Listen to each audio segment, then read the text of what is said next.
Luke 12, Part 1.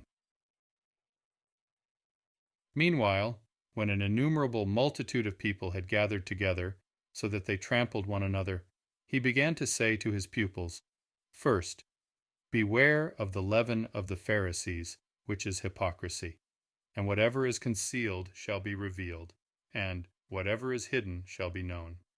Referring to the key of knowledge, the name they would not pronounce, doing so carried the penalty of death. So, whatever you have said in the dark shall be heard in the light, and what you have spoken in the ear in inner rooms shall be proclaimed on the housetops.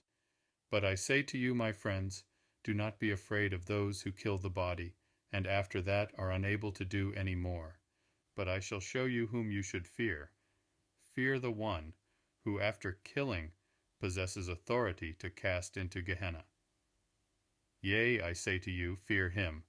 Are not 5 sparrows sold for 2 copper coins? And not one of them is forgotten before Allahim. But even the hairs of your head have all been numbered. Do not fear, you are worth more than many sparrows. And I say to you, everyone who admits me before men, the son of Adam, shall also admit him before the messengers of Allahim. But he that has denied me before men shall be denied before the messengers of Allahim. And everyone who shall speak a word against the son of Adam, it shall be forgiven him. But to him who has blasphemed against the Ruach HaKodesh, it shall not be forgiven. And when they bring you to the assemblies and rulers and authorities, do not worry about how or what you should answer or what you should say, for the Ruach HaKodesh shall teach you in that very hour what you should say. And someone from the crowd said to him, Teacher, speak to my brother, to divide the inheritance with me. But he said to him, Man, who made me a judge or divider over you? And he said to them, Mind and beware of greed, because one's life does not consist in the excess of his possessions. He then spoke a parable to them, saying, The land of a certain rich man yielded well, and he was reasoning within himself, saying, What shall I do, because I have no room to store my crops? And he said, I am going to do this. Pull down my storehouses, and build greater, and store all my crops and my goods there. Then say to myself, Life, you have many goods laid up for many years. Take your ease, eat, drink, rejoice. But Allahim said to him, You mindless one, this Layla your life shall be demanded from you. And who shall own what you have prepared?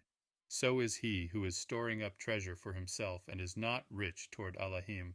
And he said to his Talmudim, For this reason I say to you, do not worry about your life, what you shall eat, nor about the body, what you shall put on. The life is more than the food, and the body is more than the clothing. Look at the ravens, for they neither sow nor reap, which have neither storehouse nor granary, and Allahim feeds them. How much more valuable are you than the birds? And which of you by worrying is able to add 1 cubit to his lifespan? If then you are unable to do the least, why do you worry about the rest? Look at the lilies, how they grow. They neither toil nor spin. And I say to you, even Shalomo in all his esteem was not dressed like one of these. And if Allahim so clothes the grass, which today exists in the field and tomorrow is thrown into the furnace, how much more you of little belief? And do not seek what you shall eat or what you shall drink, and do not keep worrying.